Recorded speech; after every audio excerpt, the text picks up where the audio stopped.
मेरे गुरुदेव की महिमा बड़ी अद्भुत निराली है।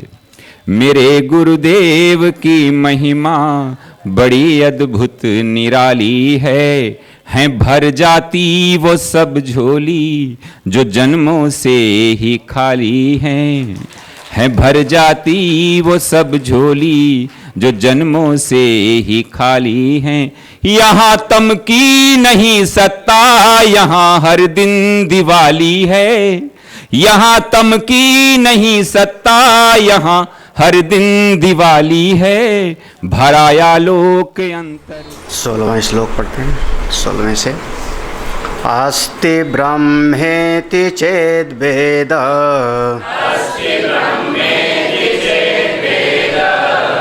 परोक्ष ज्ञानमेव तत् अहं ब्रह्मेति चेद्वेद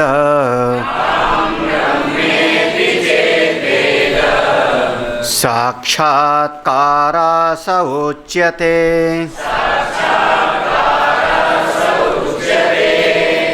तत्साक्षात्कार सिद्ध्यर्थम्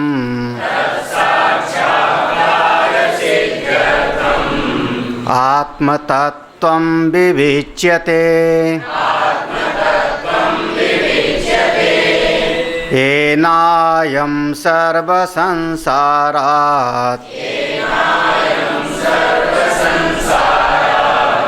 सद्य एव विमुच्यते। कूटस्थो ब्रह्म जीवेशौ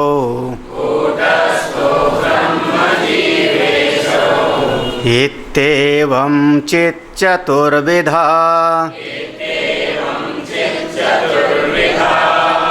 घटाकाश महाकाशौ जलाकाशाभ्रखे यथा।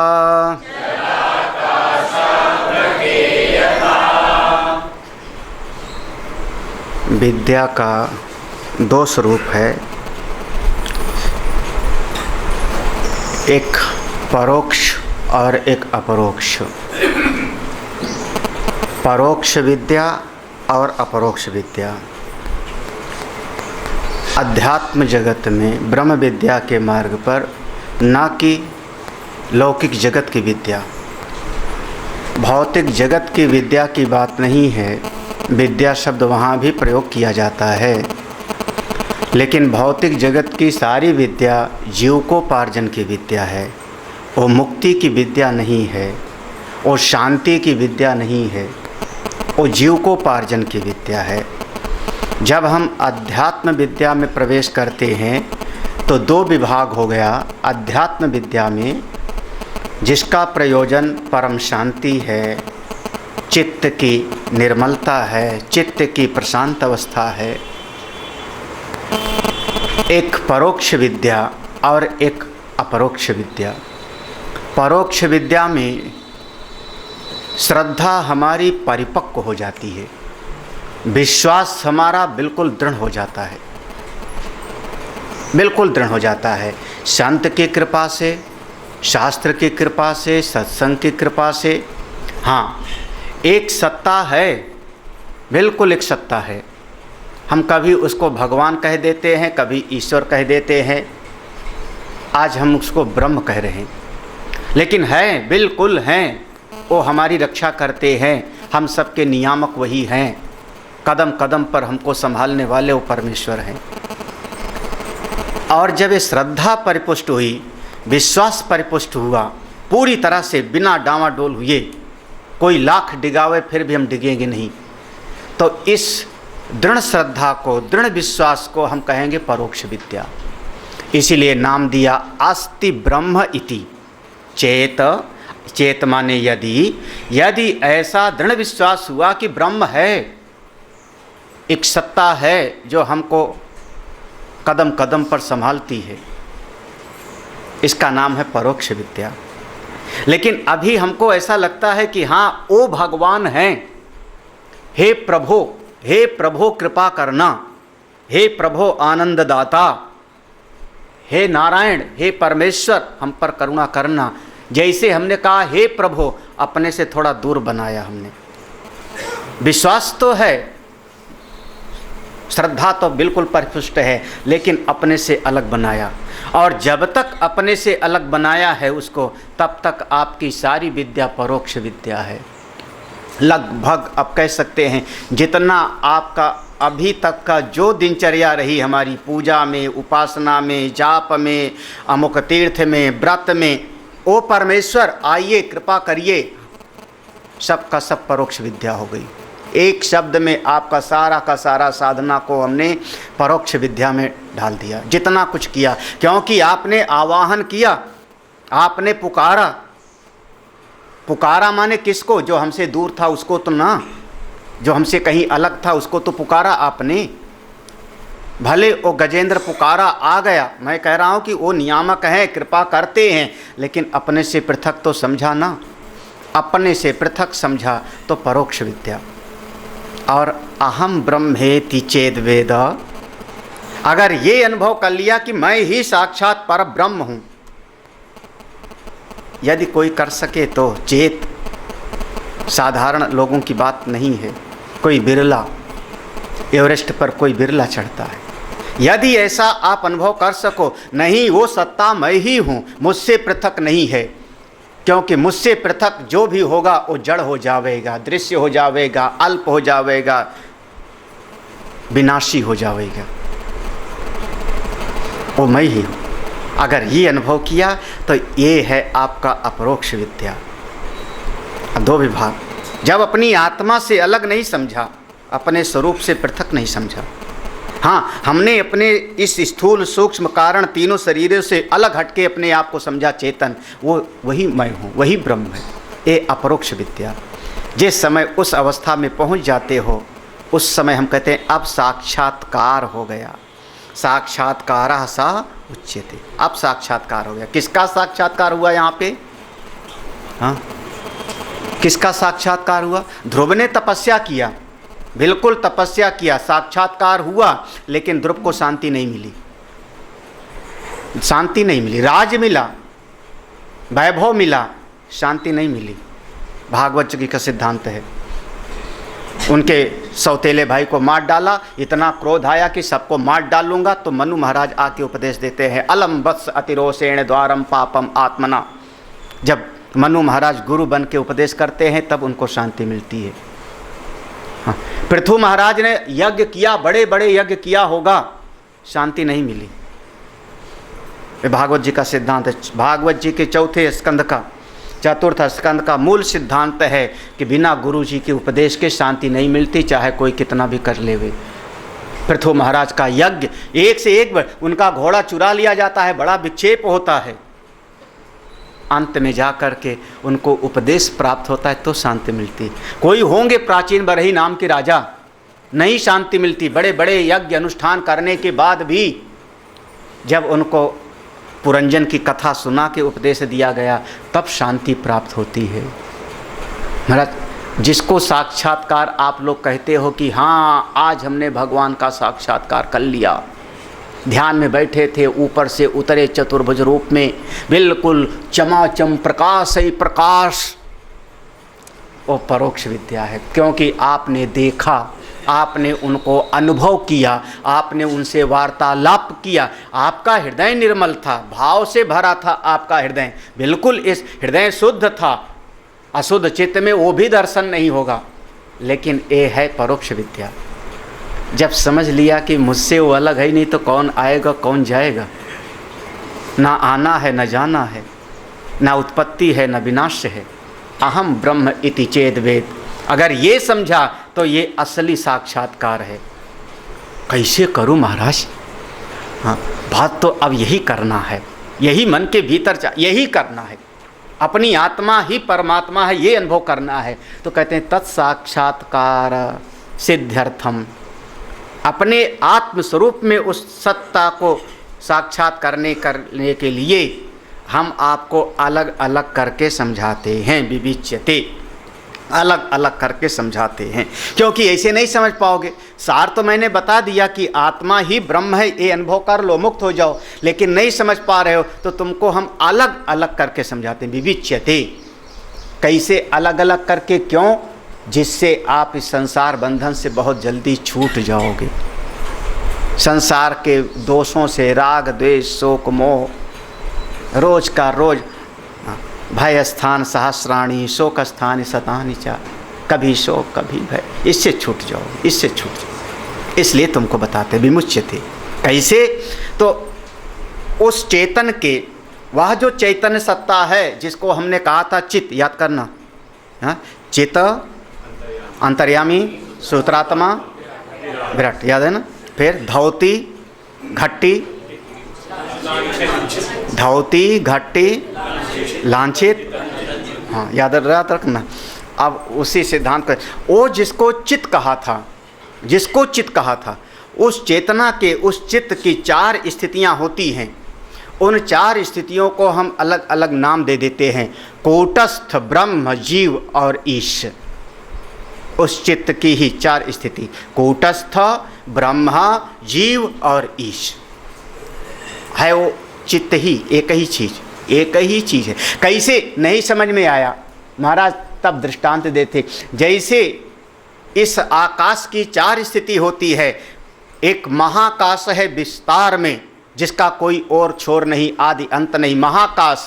एक घड़े का आकाश है, तो महाकाश, घड़े के आकाश को नाम दिया हमने घटाकाश।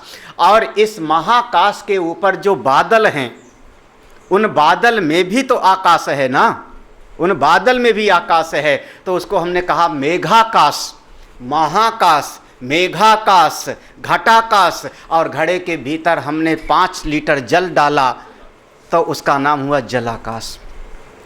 जैसे आकाश के अब हमने 4 नाम दिया, महाकाश, मेघाकाश, बादल में आकाश, मेघाकाश, फिर घटाकाश और घड़े के भीतर का आकाश, जलाकाश। बिल्कुल उसी प्रकार से कूटस्थ, ब्रह्म, जीव और ईश, ये 4 चीज। अब चूंकि घटाकाश और महाकाश को तुम खूब सुन चुके हो, लगातार खूब सुने हुए हो, इसलिए अब इस पर हम ज़्यादा चर्चा नहीं करेंगे। लेकिन 2 चीज़ को ज़्यादा ध्यान से नहीं विचार किया है, इसलिए उस पर हम चर्चा करते हैं।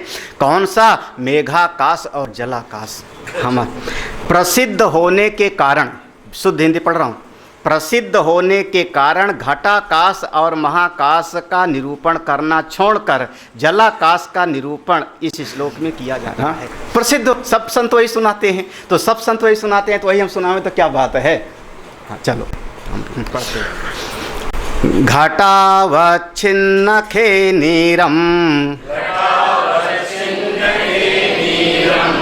यत्र प्रतिबिंबितः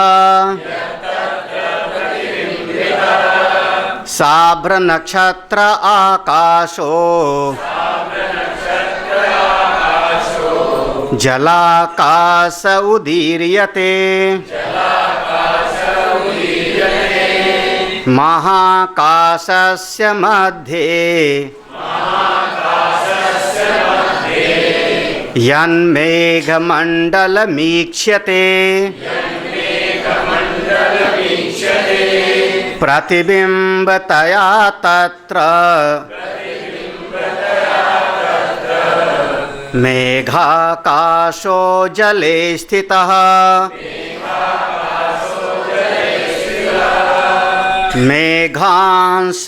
मेघांशरूपमुदकम् तुषाराकार संस्थितम् तत्र खा प्रतिबिम्बोऽयम् नीरत्वाद् अनुमीयते। देखो इस श्लोक पर ध्यान देना, इस श्लोक पर घट अवच्छिन्न खे नीरम, हम कहते हैं आकाश को, घट अवच्छिन्न, घाड़े की दीवाल से जो घिरा है जगह, घाड़े की दीवाल से जो घिरा हुआ आकाश है, उसको हमने कहा घटा घटाकाश। घटाकाश, घट अवच्छिन्न खे, उसके अंदर नीरम, उसके अंदर जो जल है, घड़े के अंदर, देखो घड़े के अंदर एक हुआ आकाश, उसको हमने नाम दिया घटाकाश। अब उस घड़े के अंदर हमने पानी भरा, जब उसमें पानी भरा तो बड़े ध्यान से देखोगे, कभी ऐसे खुले आंगन में रख दो बाल्टी आदि को, तो बाल्टी की दीवार से घिरा एक खाली जगह है, और जब उसमें आप पानी भर के रख दोगे तो उस पानी में भी आकाश का प्रतिबिंब पड़ेगा। गौर से देखना तो समझ में आएगा। तो एक घड़े का आकाश हुआ, और उस घड़े के अंदर जो जल में वो आकाश प्रतिबिंबित हो रहा है, उसका नाम हमने दिया जलाकाश। ठीक है ना?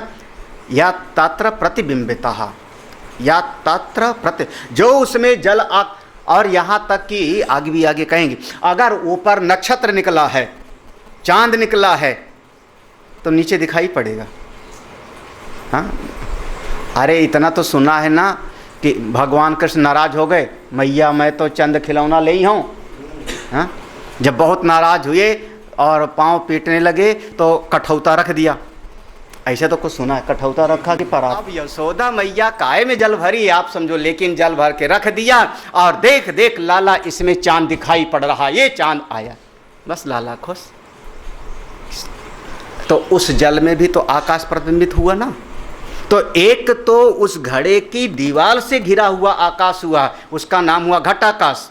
उसमें जो जल भरा, उस जल में जो आकाश का प्रतिबिंब पड़ा, उसका नाम हुआ जलाकाश। ठीक है ना? बिल्कुल। या तत् सा अभ्र नक्षत्र आकाश, देखो यही सब कह रहे हैं, सा अभ्र नक्षत्र, वो जो आकाश में चांद तारे दिखाई पड़ रहे हैं, सब वो जलाकाश में दिखाई पड़ेगा। ऐसा मत समझना कि नहीं दिखाई पड़ेगा, सब तारे टिमटिमाते दिखेंगे, चांद दिखेगा, अभ्र नक्षत्र इत्यादि, चांद तारे इत्यादि सबका। महाकाश से, हाँ, दो शब्द प्रयोग कर दी, समझा दिया, घटाकाश और जलाकाश, है ना। तीसरा आकाश जो है इतना व्यापक है जिसकी कोई सीमा नहीं है, इसका नाम हुआ महाकाश। इस महाकाश में कहीं पर बादलों का एक झुंड आया। महाकाशस्य मध्य यत् मेघमंडलम ईक्षते, दिखाई पड़ता है हमको। ईक्षते माने अगर आँख ठीक ठाक है तो हमको बादल दिख रहा है, नहीं समझ पाए। हाँ, तो बादलों के भी अलग अलग तरीके हैं। ऊपर जाके देखो तो रुई जैसा उड़ता है, घना घना सा होता है। उन बादलों में है क्या? छोटे छोटे बूंद हैं पानी के। ऐसा मत समझना कि वो बादल माने। हाँ, जो फोटो बनती है आपकी, वो फोटो कैसी है? ऐसे चेहरा है उसमें, ऐसे चेहरा है, हाँ, डाट डाट है, उसको आप कहते हो मेगा पिक्सल। पिक्सल कहो जब बहुत सारे पिक्सल इकट्ठे हो गए तो, हाँ, 1 लाख हो गया, 10 लाख हो गया, तो आपने कहा मेगा पिक्सल्स। हाँ, आप लोगों के मोबाइल में है ना लेंस, कितने मेगा पिक्सल्स का है? बोले 3, 4, 40, 50, 60 मेगा पिक्सल का मैंने कैमरा देखा है। हाँ, जो LCD लगाते हो, LED लगाते हो टीवी में ऐसे फ़ोटो नहीं आ रही, वहाँ डाट डाट आ रहा है, बिंदी बिंदी आ रहा है। हाँ, लाखों बिंदी आ रही हैं, लाखों बिंदी, करोड़ों बिंदी। उन बिंदी में से एक हरा है, एक लाल है, एक पीला है। वो बिंदी को पढ़ करके हमको चेहरा दिखने लगता है, हमको घोड़ा दिखने लगता है, लेकिन है वहाँ पर डॉट्स। क्या हुआ? ये विज्ञान है यार, हमारे ऋषियों का विचार। हाँ, सब का सब वो बिंदी बिंदी में आ रहा है। हाँ, है ना। LED का फुल फॉर्म कोई बताएगा? LED टीवी का नाम है। हाँ, light emitting diode. Light emitting diode, हाँ, DIOD। अच्छा। और LCD की? Liquid crystal display. हाँ, देखो, good, liquid crystal display. LCD में अंदर एक तरल पदार्थ होता है, अंदर एक तरल पदार्थ होता है। जब LCD में पिक्चर चलाते हैं हम, तो वो तरल पदार्थ सब डॉट डॉट में बदल जाता है, और वो फिर बदलता रहता है, उसी से दिखाई पड़ता है। यही होगा ना, लिक्विड क्रिस्टल हम डिस्प्ले समझते थे, डिस्प्ले। हाँ, और LED थोड़ा उसमें लिक्विड नहीं होता। हाँ, हाँ, उसमें लाइट उसमें लाइट जैसे ये बल्ब वगैरह जलते हुए, छोड़ना। हाँ, तो वो चमकता है। हरीशा, ऐसे वो बादलों में छोटे छोटे जल के डॉट्स होते हैं, बिंदु होते हैं। वो लाखों बिंदु, लाखों जल के बूंद मिलके आपको लगने लगता है बादल का टुकड़ा है। बस केवल इतना ही है, ये बादल का टुकड़ा है। वैसे समझ लो जैसे खून में हजारों लाखों सेल्स हैं, चाहे लाल कण हो चाहे सफ़ेद कण हो, वो सब मिलके हमको लगता है खून की एक बूंद है। आपको क्या लग रहा है? खून की एक बूंद है। लेकिन लैब वाला उसको तोड़ेगा तो उसमें हजारों लाखों उसमें सेल्स मिल रहे हैं ना, अलग अलग टाइप के। बिल्कुल वैसे ही देखो क्या ऋषियों का चिंतन है, बिल्कुल स्पष्ट। देखो, मेघ अंश रूपम उदकम, मेघ अंश रूपम, ये जो बादल दिखाई पड़ रहा है इसमें छोटे छोटे अंश हैं। किसके? जल के, उदगम जल के। कैसे हैं? तुषाराकार, ओस की बूंद से भी छोटी, ओस की बूंद तो फिर भी बड़ी, ओस की बूंद से भी छोटी छोटी मेघ में छोटे छोटे जल के कण हैं। वो छोटे छोटे जल के कण मिलकर के बादल मुझको दिखाई पड़ता है। अब वो जो छोटे छोटे जल के कण हैं, थोड़ा अब विचार लगाना, बुद्धि को जगाना। जब हम घड़े में पानी रखे तो उसमें चेहरा दिखाई पड़ा, आकाश प्रतिबिंबित हुआ, तो वो जो मेघ में, बादल में जो छोटे छोटे जल के कण हैं उनमें भी आकाश का प्रतिबिंब पड़ता होगा कि नहीं? हाँ, तत्र खा प्रतिबिंबोयम नीरत्वम अनुमीयते। उसमें अगर ना समझ में आवे तो कोशिश करना, बुद्धि को और जगाना। लेकिन उन छोटी छोटी आकाश का, ये बादल के अलग अलग जल के कण में अलग अलग प्रतिबिंब है। ऐसे जीव की स्थिति है। यही है जीव। मेघाकाश है ईश्वर, और छोटे छोटे बूंद से जो प्रतिबिंबित है आकाश, वो है जीव। समझ में आया? जलाकाश माने जीव, जलाकाश माने जीव, मेघाकाश माने ईश, महाकाश माने ब्रह्म। कोशिश, हाँ भाई, बादल एक दिखा ना, वो समष्टि है। उसमें अगर 10 करोड़ छोटे छोटे बूंद के स्पॉट हैं, बूंद हैं, तो उन सारे 10 करोड़ में प्रतिबिंब पड़ा ना आकाश का, उसको हम कह रहे हैं जलाकाश। वो घड़े में तो समझाने के लिए मैं लाया था, हाँ, उसको हमने कहा जलाकाश। जल के एक एक बूंद में, तो ऐसे एक नहीं 84 लाख योनियों में अनगिनत अरब खरब जो जीव हैं, ये सब टुकड़े टुकड़े, इसका नाम हुआ जलाकाश। ये सब जीव छोटे छोटे, चींटी से लेके ब्रह्मा पर्यंत, ये सब जलाकाश हैं। और वो मेघाकाश सबकी समष्टि का नाम है ईश्वर। महाकाश यानी ब्रह्म, ठीक है? समझ में आया? हाँ, महाकाश माने ब्रह्म, हाँ, मेघाकाश ईश्वर माने समष्टि, है ना? और जलाकाश माने रह गया एक कूटस्थ, है ना? कूटस्थ ब्रह्म जीवेश। हाँ, अधिष्ठानतया देह द्वय औच्छिन्न चेतनः कूटवत् निर्विकारेण स्थिता कूटस्थ उच्यते।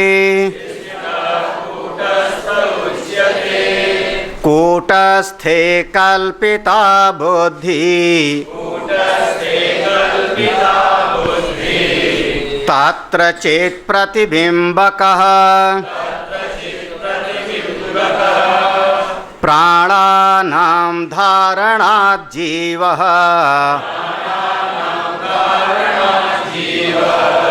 संसारेण संयुज्यते।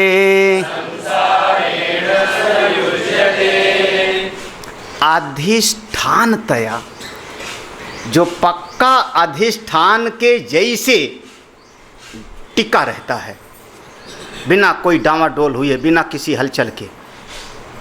कौन टिका रहता है? दो शरीरों से उपहित चेतन, दो शरीर, देह द्वय, स्थूल शरीर और सूक्ष्म शरीर। हाँ, दो शरीरों से, कारण शरीर का हम नाम नहीं ले रहे हैं, उसकी चर्चा आगे करें। तो स्थूल शरीर और सूक्ष्म शरीर से जो अवच्छिन्न चेतन है, उपहित चेतन है, वो घटाकाश के जैसे बिल्कुल ज्यों का ज्यों। पानी हमने घड़े में डाला, पानी में जल का, आकाश का प्रतिबिंब पड़ा, पानी हमने निकाल दिया, प्रतिबिंब समाप्त हो गया, लेकिन घड़े का आकाश ज्यों का त्यों है, बिल्कुल कूटस्थ निर्विकारेण, वो बिल्कुल ज्यों का त्यों रहता है। ऐसे दो शरीर से अवच्छिन्न उपहित चेतन का नाम कूटस्थ है। उसको जीव मत करना, उसको हम जीव नहीं कह रहे हैं, वो जीव नहीं है, उसको हम कह रहे हैं कूटस्थ। वो समझ लोगे तो वो जो कूटस्थ चेतन है वही आत्मा और ब्रह्म को एकता कर पाएगा, जीव से नहीं। हाँ, फिर देखो नीचे वाले श्लोक में देखो, कूटस्थे कल्पिता बुद्धि। ये जो कूटस्थ हुआ भीतर, कूटस्थ माने दो शरीर, स्थूल शरीर और सूक्ष्म शरीर, दोनों से पहचे। इस कूटस्थ में दोनों शरीर के भीतर एक कारण बन गया जिसका नाम हुआ अंतःकरण। अंतःकरण का एक पार्ट हुआ जिसका नाम हुआ बुद्धि। बुद्धि के भीतर जो चैतन्य का प्रतिबिंब पड़ा, बुद्धि उपहित चेतन, लो कोशिश करना समझना, बुद्धि उपहित चेतन, बुद्धि और आगे बुद्धि की वृत्ति उपहित चेतन। जितनी वृत्ति चल रही सब में अहम अहम है कि नहीं? मैं जा रहा हूँ, मैं खा रहा हूँ, मैं बोल रहा हूँ, मैं सुन रहा हूँ, ये वृत्ति है। सुन रहा हूँ वृत्ति है, लेकिन कब सुन रहे हो? जब मैं उसके साथ गया, मैं चेतन हूँ तब ना। हाँ, मैं खा रहा हूँ कब? जब मैं चेतन उसमें जुड़ा हुआ है ना। तो बुद्धि में एक एक वृत्ति के साथ में जो चेतन हो रहा है, तो वृत्ति उपहित चेतन का नाम हुआ जीव। हाँ, नहीं समझ आ रहा? हाँ, दो शरीर उपहित चेतन का नाम हुआ कूटस्थ, और वृत्ति उपहित चेतन का नाम हुआ जीव। प्राणा नाम, वही प्राणों को धारण कर रहा है। कौन कह रहा है? मैं जिंदा हूँ, मुझको भूख लगी, मुझको प्यास लगी, जीवन को धारण करने वाला है। और यही जो जीव बना, वृत्ति उपहित चेतन, ये जो अहम अहम सबके साथ जोड़ रहे हो, मैं खा रहा हूँ, मैं बोल रहा हूँ, मैं जा रहा हूँ, मैं सुन रहा हूँ, मैं कर लूँगा, मैं छोड़ दूँगा, मैं ये सब, ये जो अहम अहम एक एक वृत्ति के साथ जुड़ा हुआ है, यही संसारी है। कूटस्थ संसारी नहीं है। हाँ, जो दो शरीर से उपहित चेतन है, उसमें संसार का नामो निशान नहीं है। वो इसलिए कहा निर्विकारेण, कूटस्थ निर्विकारेण, वो निर्विकार है, वो सुखी नहीं, वो दुखी नहीं। दो शरीर से उपहित जो चेतन है, वो कभी रागी नहीं है, कभी द्वेषी नहीं है, कभी ममता नहीं, उसमें कोई आसक्ति नहीं, वो निर्विकार है। इसीलिए कूटस्थ कह रहे हैं। निहाई, निहाई के ऊपर चाहे जितना रूप बदलो, वो ज्यों का त्यों अपना लुहार के सामने रखी हुई है मजबूत सी, उसके ऊपर से रूप बदल के जाता है। वो कूटस्थ है, उसमें राग नहीं, द्वेष नहीं, ममता नहीं, मोह नहीं, आसक्ति नहीं, बस केवल चैतन्य मात्र है। दोनों शरीर के मूल में अधिष्ठान स्वरूप में है, वो है कूटस्थ। और ये जो एक एक के साथ में ममता बना लेता है, मोह बना लेता है, ये मेरा बेटा, ये मेरा घर, ये मेरा कपड़ा, ये मेरा ओ, ये मैं कोई कम हूँ। हाँ हाँ हाँ, लगाओ तेल फूल। हाँ, क्या किसको सजा रहे हो? हाँ, मैं को सजा रहे हो। आज मैं कुछ ठीक नहीं लग रहा हूँ, है ना? मैं को सजा रहे। चेहरा माध्यम है, शरीर माध्यम है, शरीर का सहारा लेके सजाने की कोशिश किसको कर रहे हो? अच्छा, आप बढ़िया कपड़े पहन लो, उसके बाद पूछोगे मैं कैसा लग रहा हूँ? हाँ, कि ये पूछा कभी कि शरीर कैसा लग रहा है? हाँ, शरीर कैसा लग रहा है ये पूछा कि बताओ तो मैं कैसा दिख रहा हूँ? हाँ, क्या हुआ? शादी वादी करने गए नहीं पार्टी वार्टी में? हमारा खूब सज संवर के उस समय तो तो वो जो एक एक वृत्ति के साथ वो अहम जा रहा है, वो प्रतिक्षण परिवर्तित हो रहा है। अभी मैं सुंदर, अभी कुरूप, अभी मैं अच्छा, अभी मैं खराब, अभी मैं सुखी, अभी मैं दुखी, यही संसारी है। हाँ, अब इसी को सरल भाषा में समझो, द्वा सुपर्णा सयुजासक, यह जो जीव है इसी को हम कहेंगे जब ये एक एक वृत्ति के साथ जुड़ के व्यवहार करने लगता है तो जीव हो गया, और जब यही अपने स्वरूप में चला जावे तो यही फिर कूटस्थ हो जाता है। वही है जो कभी विकारित नहीं होता, चाहे ना खाता है और ना रोता है। ऐसे है ना, उसमें मंत्र में लिखा है, वो भी कुछ खाता भी नहीं, कुछ पीता भी नहीं, तो कभी रोता भी नहीं, कभी सुखी दुखी भी नहीं होता। दूसरा वाला खाता है तो कभी रोता है, कभी सुखी होता है, कभी दुखी होता है। कौन? ये जो अंतःकरण की वृत्ति है, चेतन। अब इसी को समझ लो, बहिर्मुखी या स्वरूपनिष्ठ। जब स्वरूपनिष्ठ है तो कूटस्थ है, जब बहिर्मुखी हुआ एक एक वृत्ति के साथ जाने लगा। इसी को आप भागवत में समझ लो कि पुरंजन पुरंजनी के साथ तादात्म्यपन्न हो गया, तादात्म्यपन्न हो गया। हम अहम को बुद्धि की वृत्ति के साथ तादात्म्य कर चुके, तो बुद्धि की वृत्ति जो कहती है वैसे मैं अपने अहम को मान बैठता हूँ। इसी का नाम हो गया जीव। यही बेचारा जीव संसारेण सा युज्यते, संसार में जुड़ता है। बस आज मैं सुखी, आज मैं दुखी, आज मैं ऐसा, आज मैं वैसा, और लगे रहो दुनिया में। कूटस्थ ज्यों का त्यों भीतर विराजमान है। चारों का निरूपण हो गया। कूटस्थ शरीर द्वय उपहित चेतन, हाँ, जीव वृत्ति उपहित चेतन। और वृत्ति एक नहीं है, जैसे जल की बूंद करोड़ों हैं, ऐसे वृत्ति दिन भर में करोड़ों हैं, है ना? ठीक है, वृत्ति जैसे वो जल की बूंद उपहित प्रतिबिंबित चेतन, है ना? जलाकाश, बुद्धि के वृत्ति उपहित चेतन जीव। ईश्वर समष्टि, समष्टि शरीर उपहित चेतन, है ना? मेघाकाश।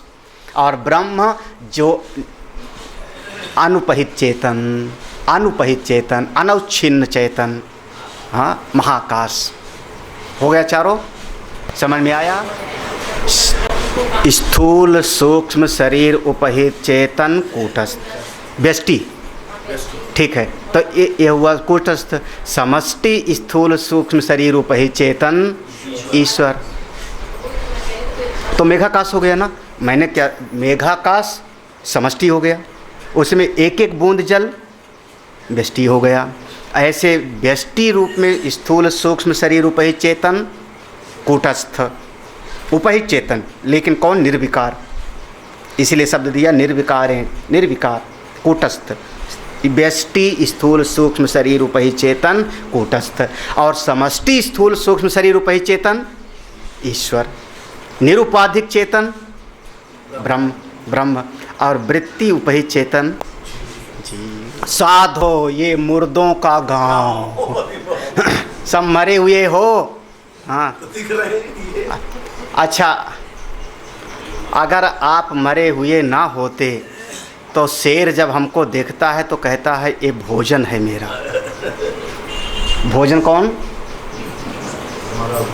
हाँ, है ना भाई, आप पका के खाते हो। हाँ, आपको लग रहा है कि मैं जिंदा हूँ, शेर की नज़र से पूछो तो बड़ा आज बहुत बढ़िया भोजन आया है, यही तो ना? हाँ, तुम अपने भोजन को देखते हो, हाँ, खा लेते हो, और लकड़बग्घा आवेगा तो, हाँ, दूसरा आवेगा तो हमको भोजन समझ रहा है, यानी आप मरे हुए हो, दूसरे का भोजन हो आप। वो तो बचाए रखते हो भाग भाग करके। हाँ। कोशिश करते हो दीवार चौड़ी करो, छत पक्की करो, चार दीवारी लगाओ, रात में ताला लगाओ मोटा मोटा दो, है ना? उसके साथ में लाठी लेकर लगाए रखो आप सबका। काय के लिए बचा? शेर तो नहीं बचा रहा है अपने आप को। क्यों? क्योंकि तुम किसी के भोजन हो, तो मरे हुए हो। चल, चार आकाश, महाकाश, मेघाकाश, जलाकाश, घटाकाश, ठीक है? हाँ, महाकाश ब्रह्म, कोशिश करना, मेघाकाश ईश्वर, ठीक है? घटाकाश कूटस्थ, और जलाकाश जी, क्योंकि जल की बूंद बूंद अलग है, इसलिए उसको एक श्लोक दिया। अगला श्लोक पर जल व्योमना घटाकाशो यथा सर्वतिरोहितः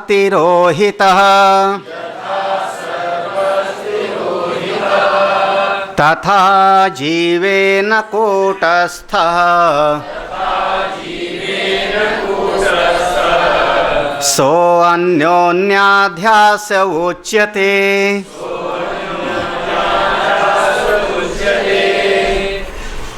जल व्योमना, जल उपहित आकाश, जलाकाश, घटाकाशो, घट के आकाश को यथा जैसे सर्वस्तिरोहिता पूरी तरह से आच्छादित कर लेता है, ढक देता है, उसी प्रकार से, तथा उसी प्रकार से जीव के द्वारा कूटस्थ को अच्छी तरह से ढक दिया जाता है।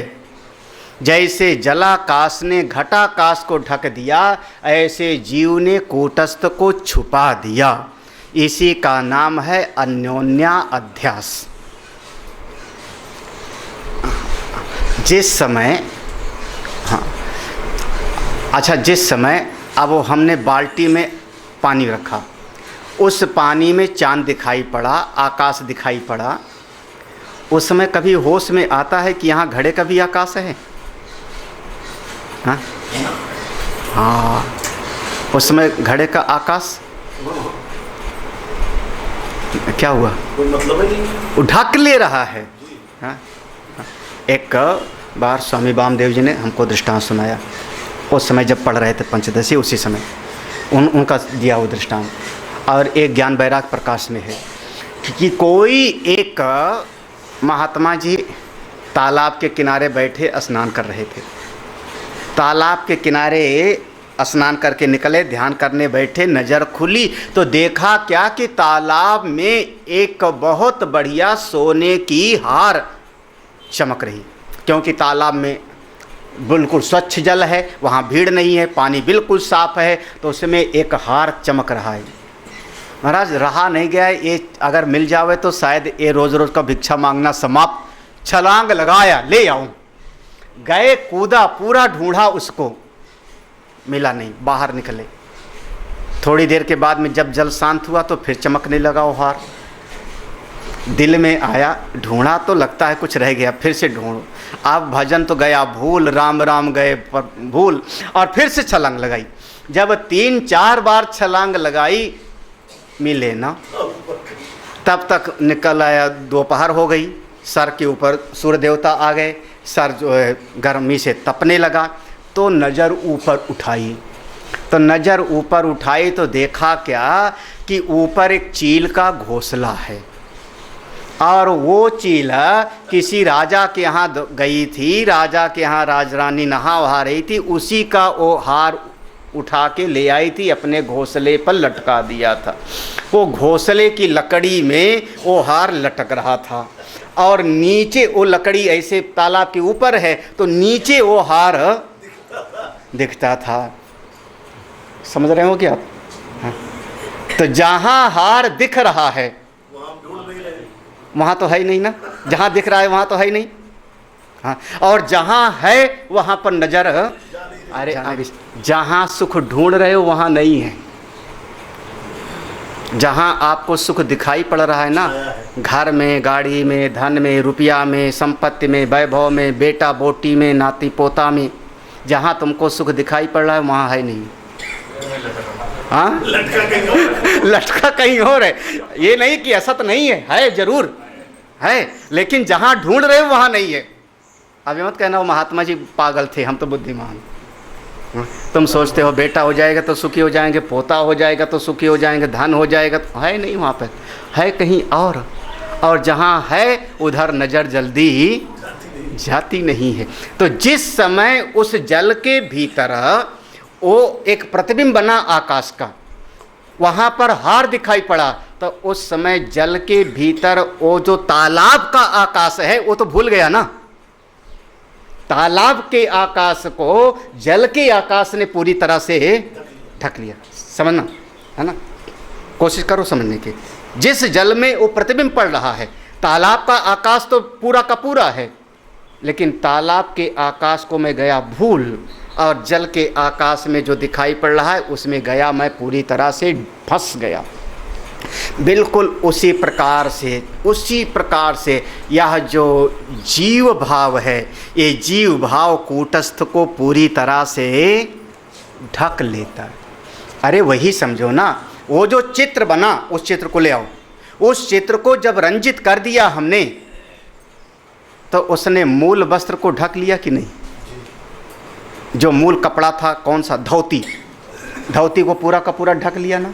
बिल्कुल वैसे ही एक कूटस्थ को ढक लेता है। तथा जीवेन कूटस्थ। कैसे? अब देखो सरल भाषा में, आप हो निर्विकार, अगर मैं निर्विकार ना होता तो आज हमको रोना आ रहा है। अगर निर्विकार ना होता तो मैं हमेशा फिर रोना शुरू कर दूं नॉन स्टॉप, हाय हाय कोई मर गया, हाय हाय कोई मर गया, हाय हाय ये चला गया, रोते रहो। आप ज़्यादा समय तक रो नहीं सकते हो, कोई नहीं रो सकता है, चाहे जो घर का कोई मर जावे, ज़्यादा समय तक आप नहीं रो सकते हो। 2 घंटा 4 घंटा, थोड़ी देर में हिचकी ले करके चुप हो जाओगे। फिर कोई आया, उसको मुस्कुरा के बात किया, हंसने लगे, फिर उस थोड़ी देर में आप हंस भी ज़्यादा देर नहीं सकते हो, चुप हो गए। फिर किसी के साथ खान आया, चाय पिलाने लगे, कितनी देर चाय पी सकते हो आप? चाय कितनी देर पी सकते हो?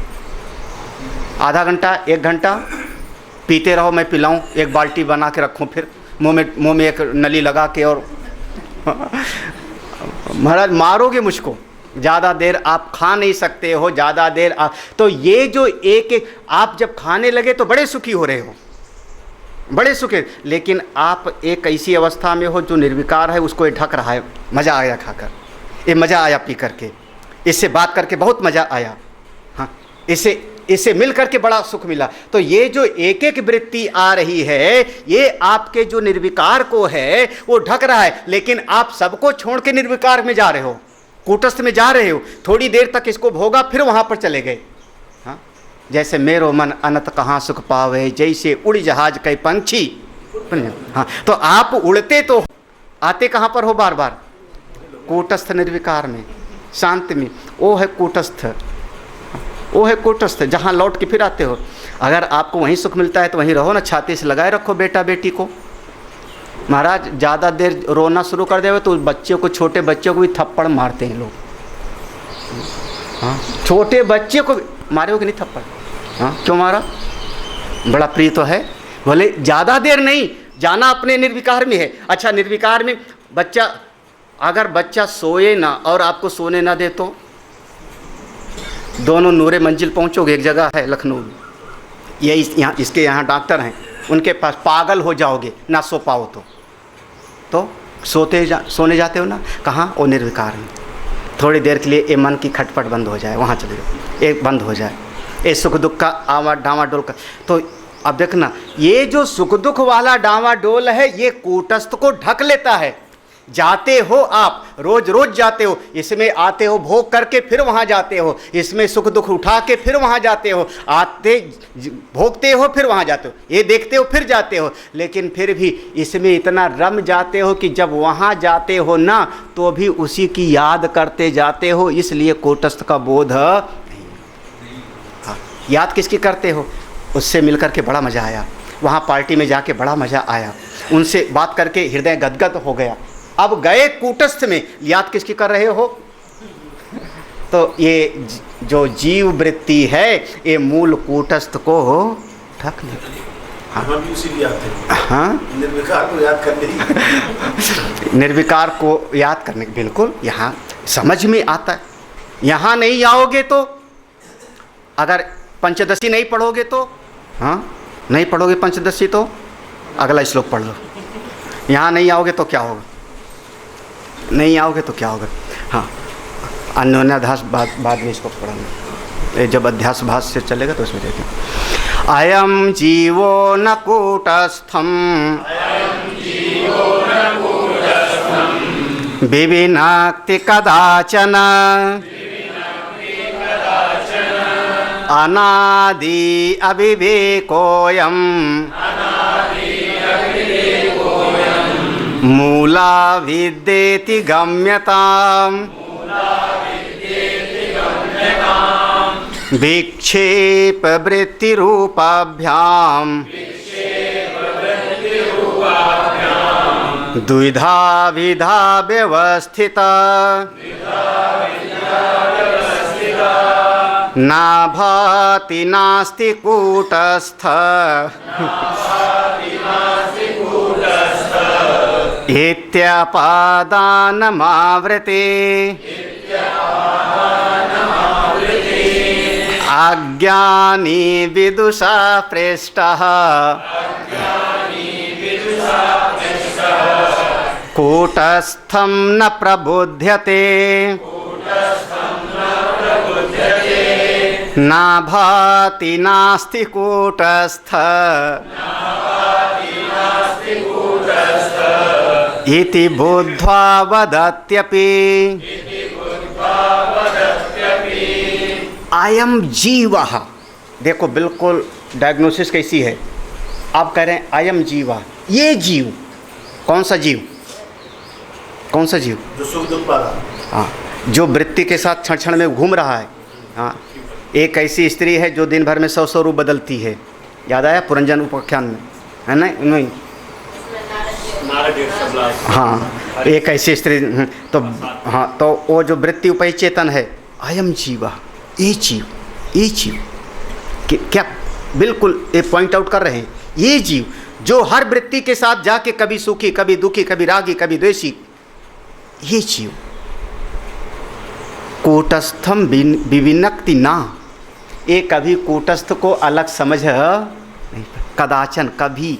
ये जो जीव है ना, इसमें भोगने में इतना रमा रहता है कि वो जो निर्विकार कूटस्थ है उसकी तरफ इसका कभी ध्यान ही नहीं जाता। ना विविनक्ति, कदाचन ध्यान ही नहीं जाता। जैसे हजारों संसारी हैं, खाओ पियो मौज करो जी रहे हैं, ऐसे ये जीव मरता रहता है, जीता रहता है, ध्यान नहीं जाता। अच्छा, कब से ध्यान, कब से गया नहीं हमारा? वो जो कूटस्थ है कब से ध्यान नहीं गया? अनादि ही अविवेक कहा, अनादिकाल से ये अविवेक जमा हुआ है, अनादिकाल से। जब हम कहते हैं आत्मा ही ब्रह्म है तो जीव नहीं, एक कूटस्थ और ब्रह्म की एकता होगी। कूटस्थ को आप चलो सरल भाषा में आत्मा कह लो, हाँ, कूटस्थ को आप आत्मा कह लो ना, तो कूटस्थ और उस ब्रह्म की एकता को हमको तत्वमसी से सिद्ध करना होगा। इसीलिए वहाँ पर त्वम पद का लक्ष्यार्थ अलग है और त्वम पद का वाच्यार्थ और याद है ना, तो वाच्यार्थ, त्वम पद का वाच्यार्थ कौन हुआ? जीव। लक्ष्यार्थ क्या हुआ? कूटस्थ। क्या बात, अब क्लियर, हाँ, है ना? तत्पद का वाच्यार्थ ईश्वर, कूटक और लक्ष्यार्थ ब्रह्म, दोनों एक हो गए। कहाँ कठिन है? अरे तो ये चुटकी बजाने का खेल है, कठिन थोड़े है। आप लोग ध्यान नहीं देते, बस इसे ध्यान दो। जैसे कई बार मास्टर पढ़ाते तो कहता कहाँ ध्यान है तुम्हारा, ध्यान दो। डांटते कि नहीं मास्टर लोग? हाँ, नहीं डांटते? अच्छा, कब से चला आ रहा है ये अविवेक? कब से? बोले ये ध्यान ही नहीं दिया हमने ना, कभी ध्यान नहीं दिया, कभी सोचा ही नहीं ये बात। तो अरे क्या बता रहे हो, कभी सोचा ही नहीं। कभी नहीं सोचा माने अनादि, इसी का नाम है मूला अविद्या। मूला अविद्या इति, ये है मूला अविद्या। अनादिकाल से अविद्या चली आ रही है, अनादिकाल से, अनादिकाल से। किसको? यह जो वृत्ति उपहित एक एक वृत्ति के साथ में जो जीव चला जा रहा है बाहर के जगत में, ये जो निर्विकार कूटस्थ है इसके तरफ कभी ध्यान देता नहीं, है ना? ठीक है, विक्षेप। अच्छा, ये जो अविद्या है ना, मूला विद्या, आगे एक और तुला विद्या भी बताएंगे। हाँ, लेकिन मूला विद्या के दो रूप हैं। कौन कौन सा? विक्षेप आवृत्ति रूप पे अभ्याम। विक्षेप और आवृत्ति माने आवरण, आवरण और विक्षेप। ये कई बार पढ़े हुए आप लोग। मूला विद्या के दो स्वरूप हुआ, आवरण और विक्षेप। द्विधा अविद्या, ये अविद्या बाकायदा व्यवस्थित है, जड़ जमाए बैठी है, हाँ, भाव रूपा है। इसको ये मत कहना कि प्रकाश के अभाव का नाम अंधकार है, ज्ञान के अभाव का नाम अविद्या नहीं। इस पर बहुत बड़ा शास्त्र है, बड़ा इस पर, ज्ञान के अभाव का नाम अविद्या है, ये बात पर सहमत नहीं है। अविद्या भाव रूप है, बिल्कुल है, व्यवस्थिता है, अभी इस पर आएगा आगे। और इस अविद्या के कारण ना भाति कूटस्थ, हमको ना भाति कूटस्थ हमको दिखाई नहीं पड़ता। और जब दिखाई नहीं पड़ता तो हम क्या कहते हैं? नास्ति, है ही नहीं, जो दिखाई नहीं पड़ता नास्ति। इति अपादानम, और ये नहीं दिखाई पड़ता और नहीं है, इसका नाम हुआ आवृत्ति, आवरण। मूला विद्या का एक स्वरूप है कि हमको वो कूटस्थ का पता ही नहीं लगता। अच्छा, किसी आदमी से पूछो, किसी आदमी से पूछो, कोई ज्ञानी महात्मा लोग, हम पूछें, सही सही बताना, कूटस्थ को कभी देखा है? कूटस्थ को देखा है? देखा है? नहीं देखा ना? नहीं देखा ना? आज के पहले, इतने दिनों के पहले, सत्संग सुनने के पहले कभी देखने की इच्छा भी किया? पता ही नहीं तो क्या देखोगे? जिसके बारे में पता नहीं क्या देखोगे, हाँ? तो नहीं ना, बस वही विदुषा पृष्ठा अज्ञानी। अगर कोई विद्वान अज्ञानी से पूछे कूटस्थम ना प्रबुद्धते, तुमने कूटस्थ को देखा नहीं अभी तक, वो बोलता है ना अस्ति ना भाति, वो है ही नहीं, दिखाई नहीं पड़ता, ये मेरा अनुभव है। तो कैसे कहते हो? कैसे अनुभव, कैसे कहते हो कि कूटस्थ है? क्योंकि आज तक ना वो है, जब दिखाई नहीं पड़ता तो है ही नहीं, ना भाति, दिखाई नहीं पड़ता तो नास्ति, बिल्कुल स्पष्ट। तो मूला विद्या के दो स्वरूप है। क्यों? जो उसका मूला विद्या का एक स्वरूप है आवरण, ढक लेना, दूसरा है विक्षेप, उल्टा दिखा देना। तो आवरण किया ना, क्या आवरण किया कि कूटस्थ है?